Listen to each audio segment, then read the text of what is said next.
2026년 3월 8일 사순 제3주일입니다.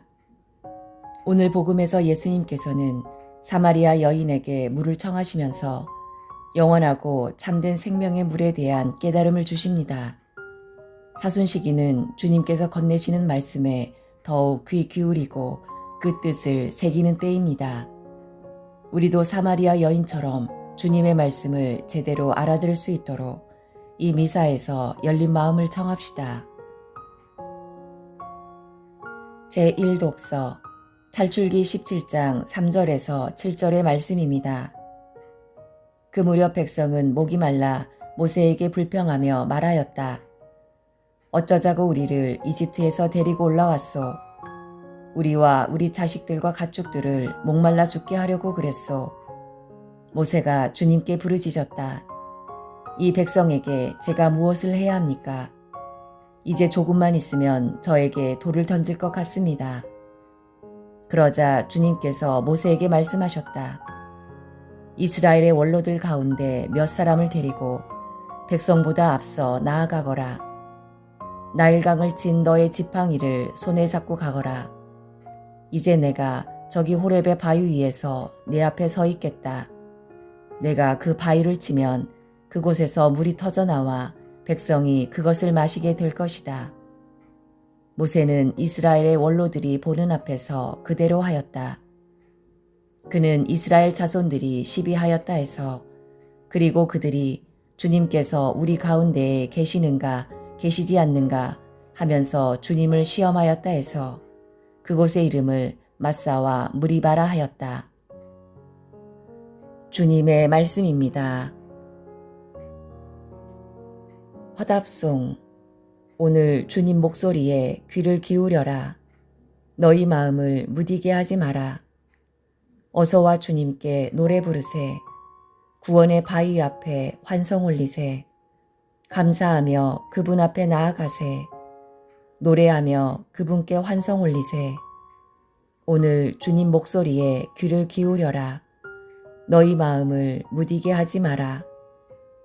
어서와 엎드려 경배드리세. 우리를 내신 주님 앞에 무릎 꿇으세. 그분은 우리의 하느님, 우리는 그분 목장의 백성, 그분 손이 이끄시는 양떼로세. 오늘 주님 목소리에 귀를 기울여라. 너희 마음을 무디게 하지 마라. 오늘 너희는 주님 목소리에 귀를 기울여라. 무리바에서처럼 마사의 그날 광야에서처럼 너희 마음을 무디게 하지 마라. 거기에서 너희 조상들은 나를 시험하였고 내가 한 일을 보고서도 나를 떠보았다. 오늘 주님 목소리에 귀를 기울여라. 너희 마음을 무디게 하지 마라. 제2독서 사도 바오로의 로마서 5장 1절에서 2절, 5절에서 8절의 말씀입니다.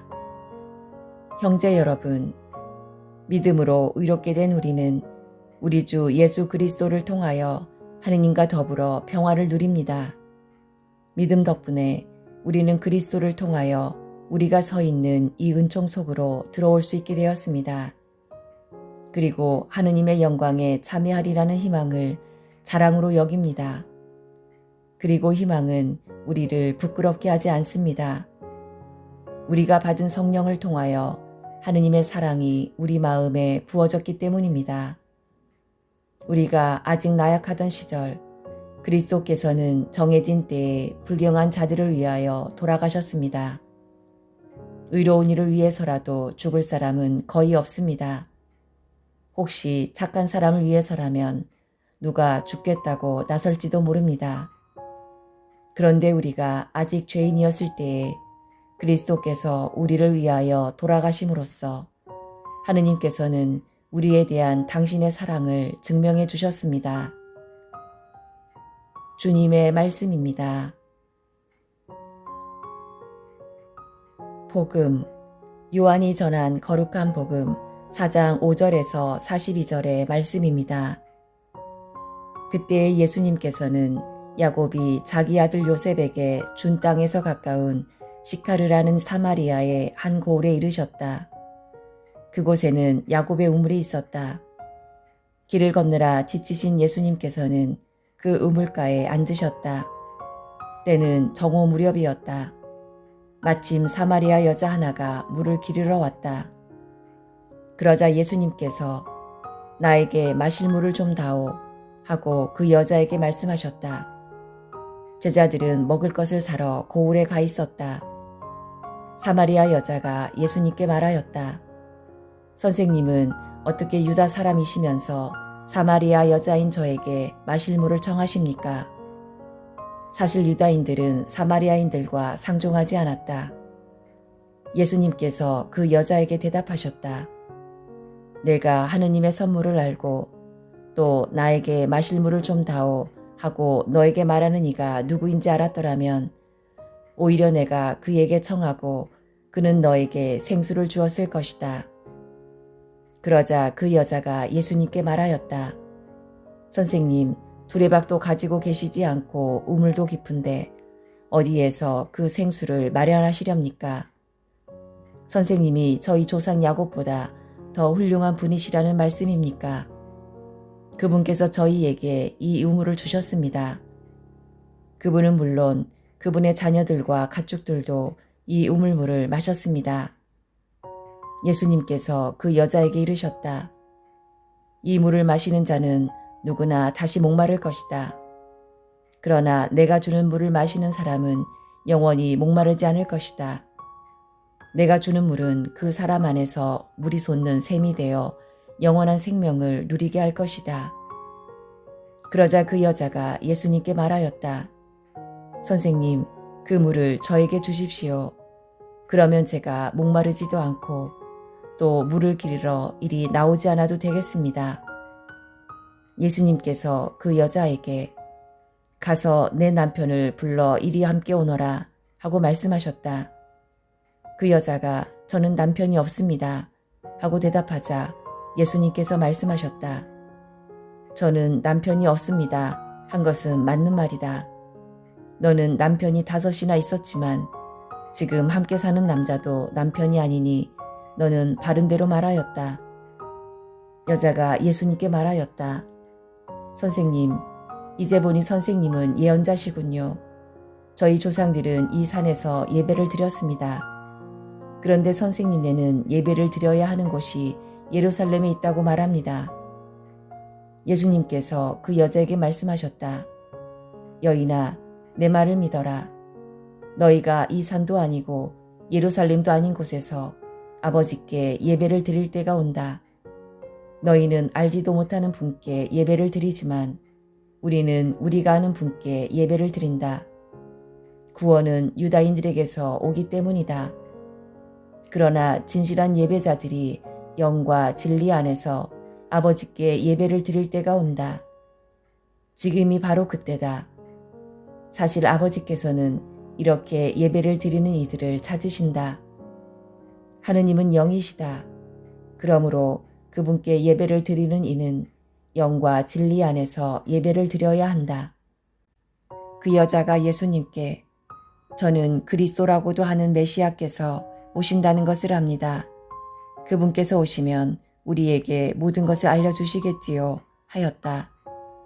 그러자 예수님께서 그 여자에게 말씀하셨다. 너와 말하고 있는 내가 바로 그 사람이다. 바로 그때에 제자들이 돌아와 예수님께서 여자와 이야기하시는 것을 보고 놀랐다. 그러나 아무도 무엇을 찾고 계십니까? 또는 저 여자와 무슨 이야기를 하십니까? 하고 묻지 않았다. 그 여자는 물동이를 버려두고 고을로 가서 사람들에게 말하였다. 제가 한 일을 모두 알아맞힌 사람이 있습니다. 와서 보십시오. 그분이 그리스도가 아니실까요? 그리하여 그들이 고을에서 나와 예수님께 모여왔다. 그러는 동안 제자들은 예수님께 스승님 잡수십시오 하고 권하였다. 그러나 예수님께서 나에게는 너희가 모르는 먹을 양식이 있다 하시자 제자들은 서로 누가 스승님께 잡수실 것을 갖다 드리기라도 하였다는 말인가 하고 말하였다. 예수님께서 다시 그들에게 말씀하셨다. 내 양식은 나를 보내신 분의 뜻을 실천하고 그분의 일을 완수하는 것이다. 너희는 아직도 넉 달이 지나야 수확 때가 온다 하고 말하지 않느냐. 자, 내가 너희에게 말한다. 눈을 들어 저 밭들을 보아라. 곡식이 다 익어 수확 때가 되었다. 이미 수확하는 이가 삭슬 받고 영원한 생명에 들어갈 알곡을 거두어 드리고 있다. 그리하여 씨 뿌리는 이도 수확하는 이와 함께 기뻐하게 되었다. 과연 씨 뿌리는 이가 다르고 수확하는 이가 다르다는 말이 옳다. 나는 너희가 애쓰지 않는 것을 수확하라고 너희를 보냈다. 사실 수고는 다른 이들이 하였는데 너희가 그 수고의 열매를 거두는 것이다. 그 고을에 사는 많은 사마리아인들이 예수님을 믿게 되었다. 그 여자가 저분은 제가 한 일을 모두 알아맞혔습니다 하고 증언하는 말을 하였기 때문이다. 이 사마리아인들이 예수님께 와서 자기들과 함께 머무르시기를 청하자 그분께서는 거기에서 이틀을 머무르셨다. 그리하여 더 많은 사람이 그분의 말씀을 듣고 믿게 되었다. 그들이 그 여자에게 말하였다. 우리가 믿는 것은 이제 당신이 한 말 때문이 아니오. 우리가 직접 듣고 이분께서 참으로 세상의 구원자이심을 알게 되었소. 주님의 말씀입니다. 오늘의 묵상. 대화를 나누다 보면 유독 믿음이 가는 사람이 있습니다. 그런 사람에게는 공통된 특징이 있습니다. 한결같은 태도를 보이고 한결같은 말을 한다는 점입니다. 그는 감정에 따라 말투나 행동이 쉽게 바뀌지 않고 늘 같은 마음으로 있습니다. 상대의 눈을 바라보며 진지하게 귀 기울여 듣습니다. 상대의 말을 끝까지 들어주며 말없이 고개를 끄덕이는 모습만으로도 위로를 전합니다. 오늘 복음 속 예수님과 사마리아 여인의 대화에는 이러한 자세가 스며 있습니다. 바로 서로를 향한 믿음이 깃들어 있습니다. 물을 청하는 것으로 시작된 대화는 그 고을에 많은 사마리아인이 예수님을 믿게 되는 놀라운 결실로 이어집니다. 예수님의 온화한 태도와 부드러운 말투는 사마리아 여인의 마음을 열었습니다. 여인의 진심 어린 경청과 영적 갈망은 예수님을 알아뵙는 은총의 길로 이끌었습니다. 그리하여 여인은 구원자이신 예수님을 알아뵙고 그분을 증언하는 이가 되었습니다. 사마리아 여인의 모습에서 다시 생각하게 됩니다. 우리는 주님과 가족과 이웃과 어떻게 소통해야 할까요? 바쁜 일상 속에서도 하느님의 목소리를 듣는 기도의 시간을 가져야 합니다. 자신의 처지와 상황을 솔직히 드러내는 고해의 시간이 필요합니다. 하느님께서 나에게 하시는 말씀을 깊이 새기며 실천하기로 결심해야 합니다. 그리고 마침내 세상 속에서 믿음을 증언하는 사람이 되어야 합니다. 주일인 오늘 한결같은 태도와 말투로 하느님과 가족과 이웃과 함께 시간을 보낸다면 하느님께서 메마른 우리 영혼을 적셔 주실 것입니다.